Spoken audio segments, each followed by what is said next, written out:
بسم الله الرحمن الرحیم. الحمد لله و الصلاة و السلام علی رسول الله صلی الله علیه و سلم. دوستای عزیز، مطلب دومی که در قسمت شناخت شخصیت رسول الله صلی الله علیه و سلم داریم، طبعا درس ما در قسمت سوم است. مطلب دوم فضیلت امام بخاری و گفته های دانشمندان پیرامون از او. یعنی دوستای عزیز، بسم الله الرحمن الرحیم، ما باید شخصیت امام بخاری رحمت الله علیه را که در طول چندین قرن که مثلا بیشتر از 10 قرن 11 قرن امام بخاری رحمت الله علیه کتاب تالیف کرده و کتابش صحیح بخاری در بین علما بوده. یعنی ببینیم که علما درباره از این شخصیت بزرگوار چی میگن و این یک درس بزرگ است برای ما و شما. علما بر از این لقب امیر المؤمنین در حدیث داده بودن. میگفتن که محمد ابن اسماعیل بخاری امیر المؤمنین است در حدیث. یعنی این یک رتبه بسیار بلند است. یعنی کسی که در حدیث بسیار علمیت داره که دیگه از او کده رتبه بلندتر نیست.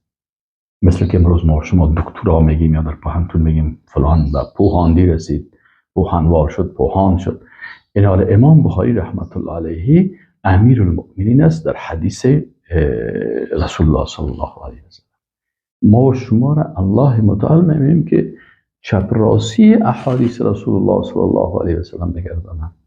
یعنی پوهیاله و پوهنیار اما یک شاگرد کوچک مدرسه حدیث رسول الله صلی الله علیه و سلم ما را بگردانه. حداقل احادیث رسول الله صلی الله علیه و سلم ما بفهمیم. سبحان الله. اما این شخص به نام امیر المؤمنین در حدیث بیان کرده. ببینید علمای بزرگی که بعد از معاصر از اینا بودن یا بعد از اینا آمدن و تا عصر امروزی، اما تو یک مثال از هر کدامش میگیریم. علامه مقدسی رحمت الله علیه چی میگه؟ میگه محمد ابن اسماعیل ابن ابراهیم جعفی بخاری ابو عبدالله میگه الامام الحافظ امیر المؤمنین فی الحدیث. میگه این امام حافظ هست و امیر المؤمنین است در حدیث و صاحب اصح کتاب بعد القرآن الکریم. سبحان الله. میگه صاحب صحیح ترین کتاب بعد از قرآن عظیم شان است. یعنی قرآن عظیم شان صحیح ترین کتاب است. بعد از او صحیح ترین کتاب میگه صحیح بخاری. چقدر چی است؟ چقدر جالب است. سبحان الله. خب دیگه از علما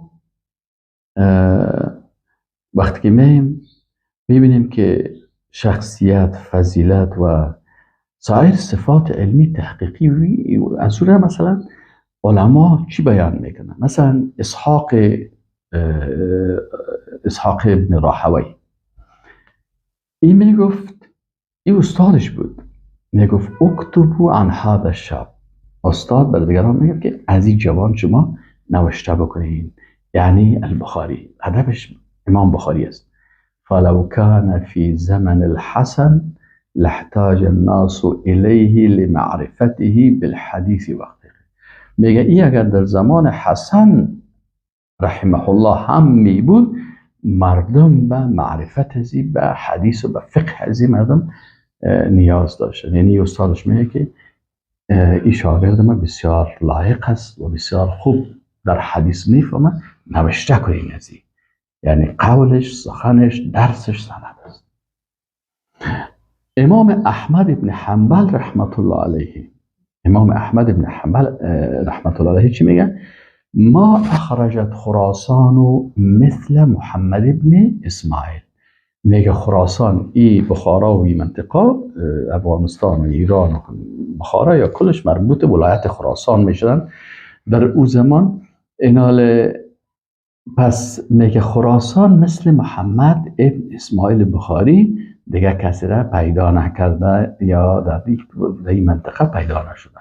یعنی بزرگترین عالم که در اینجا پیدا شده هست و بسیار عالم بزرگ است، امام محمد ابن اسماعیل بخاری رحمت الله علیه است. علمای مکی مکرمه چی میگفتن؟ اونا میگفتن که محمد ابن اسماعیل امامنا و فقیهنا و فقیه خراسان. میگفتن امام محمد ابن اسماعیل امام ما هست، سبحان الله، در حالی که این در یک منطقه عجم پیدا شده، لکن اقدر الله این تفوق داده با او اخلاصی که ای به دین الله، با کتاب الله و سنت رسول الله صلی الله علیه وسلم داره، که الله متعال اقدر عزت ای را میده که علمای مکی مکرمه میگن که محمد ابن اسماعیل امام ما هست، پیشوای ما هست، و فقیهنا، فقیه ما هست، و فقیه خراسان، و فقیه دانشمند خراسان است. علمای بصره، کوفه، شام، حجاز یا چی میگفتن؟ محمد ابن ابی حاتم میگه من از محمود ابن نضر ابو سهل شافعی شنیدم که میگفت دخلت البصره و الشام و الحجاز و الکوفه. میگه من به بصره رفتم، به شام رفتم، به حجاز رفتم، به کوفه رفتم و رأیت علماءها. میگه علمای این مناطقه رو میگه از این منطقه رو میگه من دیدم کلما جرى ذکر محمد ابن اسماعیل، میگه هر وقتی که یادی از محمد ابن اسماعیل بخاری میشد فضلوه علی انفسهم، میگفتن او از ما کدن بیش بلندتر است، بر خود او را فضیلت میدادن. سبحان الله. علمای بصره، در بصره چی علمای بزرگ بود، در کوفه چی علمای بزرگ بود، در شام، در سوریه و فلسطین و این منطقه چی علمای بزرگ بود، در حجاز، در مکه. میگه کل علمای زنار، میگه من شنیدم مجرد گپ سر امام بخاری رحمت الله علیه میشد، اینا چی میکردن؟ فضلوه علی انفسهم، اینا بر نفس خود برتریت میدادن، از خود کده میفتن نه از ما کده بسیار عالم است، بسیار بزرگوار است. سبحان الله. نظر علامه اسماعیلی، علامه اسماعیلی چی میگه؟ وكان يرحمه الله الرجل الذي قصر زمانه على ذلك. میگه این در توصیف امام بخاری میگه این شخصی بود که زمان ازی به می اکتفا کرد، یعنی در امی عصر ازی اما تو عالم بزرگ ای پیدا شد. فبرع و بلغ الغایه، میگه بسیار براعت برتری پیدا کرد و به نهایت درجه رسید. فهذا السبق و جمع الى ذلك، در پالوی ازی که میگه ای عالم و دانشمند بود و دی بسیار در علم و در دانش و در فقه قرآن و فقه سنت و در علوم مختلف بسیار مهارت داشت، میگه و جمع الى ذلك، جمع کرده حسن نیه. میگه برای چیزای دیگه چیز جمع کرده بود؟ بسیار نیت میگه نیک داشت. والقصد للخیر، نیت و هدفش خیر بود. وقتی که انسان میآموزه در پالوی آموختن نیت مخلصانه به الله انسان باید داشته باشه. امام بخاری رحمت الله علیه چی میگه؟ میگه دو صفت داشت. در پالوی ازی که در علم بسیار علمیت حاصل کرده بود، بسیار عالم بود و بسیار درجه علمی بزرگ رسیده بود، در پالوی ازی در اخلاص خود بسیار مخلص بود، بسیار نیت قصد نیک داشت که وقت ما میدیده میشه سبحان الله. فنفعه الله و نفع به، به این اساس الله متعال هم برای خودش منفعت داد و هم توسط ازی برای دیگرها. الله متعال هم خودش هدایت نصیب کرد و هم برای دیگرها چی شد؟ این حال اینجا چی است که انسان مسلمان در پالوی زحمت کشی و دانش، کوشش و سعی تلاش برای فهم قرآن و سنت، فقه قرآن و سنت، در پالوی ازی اخلاص باید انسان داشته باشه، نیت صادقانه داشته باشه، دنیا طلبی و پول طلبی و مال طلبی نباشه. محمد ابن ابی حاتم و نجم ابن فضیل اینا چی میگن؟ میگه فربری میگه که از محمد ابن ابی حاتم بخاری و راق شنیدم که میگفت این چی قسمه؟ میگه من از این شنیدم رأیت محمد ابن اسماعیل البخاری فی المنام. میگه من امام بخاری رحمت الله علیه را در خواب دیدم، یمشی خلف النبی صلی الله علیه و سلم. یعنی امام بخاری رحمت الله علیه را میگه من در خواب دیدمش که در رسول الله صلی الله علیه و سلم میره و این در عقب رسول الله صلی الله علیه و سلم روان است. این شخصی در خواب میبینه. و النبی صلی الله علیه و سلم یمشی فكلما رفع النبي صلى الله عليه وسلم قدمه وضع البخاری قدمه في ذلك الموضع. میگه من خوابیدم رسول الله صلی الله علیه و پیش روان است و امام بخاری با ادب در عقب رسول الله صلی الله علیه و سلم روان است و هرگاه که رسول الله صلی الله علیه و سلم قدم مبارک خود میبرداره، امام بخاری در جای قدمش قدم خود میمانه. این دلالت از چی میکنه؟ یعنی که بسیار دقیق و رسول الله صلی الله علیه و سلم با بسیار اخلاص و با بسیار صداقت و با بسیار ایمانداری اما احادیث رسول الله صلی الله علیه و سلم میگه. نجم ابن فضل چی میگه؟ این هم میگه که یکی از اهل معرفت و فضیلت بود. چی میگه؟ این هم خواب دیدم. میگه رأیت النبی صلی الله علیه و سلم فی المنام. میگه من هم رسول الله صلی الله علیه و سلم خواب دیدم و قد خرج من باب باستین قریه به بخارا. میگه از دروازه باستین کدام قریه هست در بخارا. میگه از دیدم که رسول الله صلی الله علیه و سلم در این منطقه است، از این دروازه باستین تو در خواب میبینه که رسول الله صلی الله علیه و سلم از این دروازه میبرایه و خلفه محمد ابن اسماعیل بخاری. میگه در عقبش و خلفه در عقبش محمد ابن اسماعیل البخاری، در عقبش امام بخاری رحمت الله علیه روان است. در خواب میبینه. فكلما خطى النبي صلی الله علیه و سلم خطوة، میگه هر وقتی که رسول الله صلی الله علیه و سلم یک قدم برمی داشت، خطا محمد ابن اسماعیل خطوة النبی صلی الله علیه و سلم. میگه این هم به مقدم رسول الله صلی الله علیه و سلم قدم میگذاشت و رفعه قدمه على قدم النبی صلی الله علیه و سلم. این قدم رسول الله صلی الله علیه و سلم جای قدمش پای خدا میماند. یعنی این با منتهای متابعت امام بخاری رحمت الله علیه از رسول الله صلی الله علیه و سلم چی میکنن؟ دلالت میکنن. حاکم نیشابوری چی میگه؟ این میگه که علامه احمد ابو احمد حاکم نیشابوری این المستدرک علی الصحیحین یک کتاب حدیث است. این تعلیف کرده به نام المستدرک علی الصحیحین. این تعلیف حاکم نیشابوری است. این عالم چی میگه؟ میگه رحم الله محمد ابن اسماعیل. میگه الله رحم بکنه مولای محمد ابن اسماعیل، فانه الف الاصول.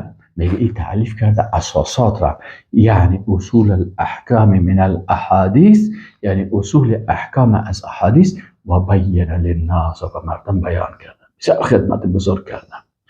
عمرو ابن علی فلاس چی میگه؟ میگه ذاکرنی اصحاب عمرو ابن علی الفلاس. میگه خود امام بخاری صاحب چی میگه؟ میگه که امرای ما نظر عزیز میشم امام بخاری رحمت الله علیه میگه امرای ما مذاکره کردن امو شاگردا و دوستای علی ابن علی فلاس درباره یک حدیث. فقلت لا اعرفهم. میگه ما بهش گفتم که من این حدیث نمیشناسم. فسروا بذلك، بسیار خوشحال شدن. و صاروا الى عمرو ابن علی فلاس. میگه پیش از او رفتن. فقال، میگه او استادشان که بزرگشان بود چی گفت؟ حدیث لا یعرفه محمد ابن اسماعیل لیس بحدیث. برشان میگه او حدیثی که شما گفتین که او گفت نمیشناسم، او هیچ حدیث نیست. قدر باور داشت که امام بخاری رحمت الله علیه قدر احادیث رسول الله صلی الله علیه و سلم حفظ داره که وقتی میگه من نمیشناسم یه حدیثه و اصلا حدیث نیست. یعنی نظر از یه عالم است والله اعلم. خب ابو حاتم الرازی رحمت الله علیه چی میگه؟ میگه محمد اسماعیل بخاری میگه دانشمندترین شخص است که وارد عراق شده. همین قسم سلیم ابن مجاهد یک عالم دیگه است میگه مدت 60 سال است که فرد 60 سال بعد از صحیح بخاری آمده دیگه چی میگه؟ میگه که مدت 60 سال است که فرد فقیه‌تر، پرهیزگارتر و زاهدتر از محمد ابن اسماعیل ندیده. 60 سال. نظر قتیبه ابن سعید ای چی میگن؟ امام قتیبه میگه با فقها، زاهدان و عابدان مجالست نبودم، از وقتی که بیاد دارم شخص مثل محمد ابن اسماعیل ندیدم. محمد ابن اسماعیل در زمان خودش مانند عمر رضی الله تعالی عنه در میان صحابه بود. این شهادت علمای بزرگوار هستند که در این باره میتر. امام دارمی رحمت الله علیه چی میگه؟ میگه من علمای حرمین، حجاز، شام و عراق را دیدم، اما در میان آنان فرد جامعتر از محمد ابن اسماعیل سراغ ندارم. محمد ابن اسماعیل از همه ما عالمتر و فقیه‌تر است. امام دارمی رو میشناسین، کتاب سنن دارمی رو تالیف کرده، بسیار عالم بزرگ است. خودش میگه که محمد اسماعیل بخاری از همه ما عالمتر و فقیه‌تر است و بیشتر از همه ما به دنبال علم و دانش میرن. محمد ابن نصر شافعی رحمت الله علیه چی میگه؟ من بصره، شام، حجاز و کوفه رفتم و با علمای از ملاقات کردم. وقتی ذکر از محمد ابن اسماعیل میشد، او را به خود ترجیح میدادن. همین قسم علمای دیگرها هم هستن که درباره شخصیت امام بخاری صحبت کردن. مثلا امام نووی رحمت الله علیه چی میگه؟ میگه که امام بخاری در انواع علوم از توانایی ویژه‌ای برخوردار بود و در استخراج و اثبات نکات دقیق حدیث کسی به پای او نمی رسید و بدون تردید هر کس با خواندن کتابش به این نکته پی میبره. یعنی کسی که کتاب صحیح بخاری داره اما با اخلاص، با صداقت ایره میخونه، میفهمه که سبحان الله این چقدر عالم است و چقدر این دقیق احادیث گرفته و چقدر این با بندی و فصل بندی کرده و چقدر عناوین دقیق را سبحان الله جز. و از علمای معاصر مثلا شیخ سفر حوالی میگه چون این کتاب صحیح بخاری میگه صاحبش اخلاص کرد و این میگه حدیث نوشته نمیکرد مگر بعد از اینکه وضو میکرد و رکعت نماز میخواند و استخاره میکرد و بسیار در عبادت و در زهد در دنیا بسیار با زاهد و با تقوا بود. میگه چنانچه از سیرت امام بخاری رحمت الله علیه معلوم است، میگه همین قسم که این اخلاص داشت که از سیرتش معلوم میشه، لما کان کذالک بارک الله له فی وقته، الله در وقتش هم برکت داده، پس این بسیار از وقتش استفاده کرده. و بارک له فی علمه، الله در علمش هم برکت انداخته.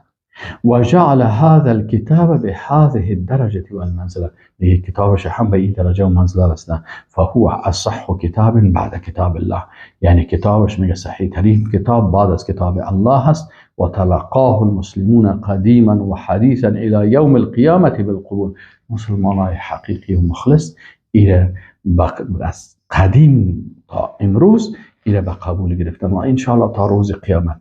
و هذه کرامت عظیمه، میگه یک کرامت بسیار بزرگ است.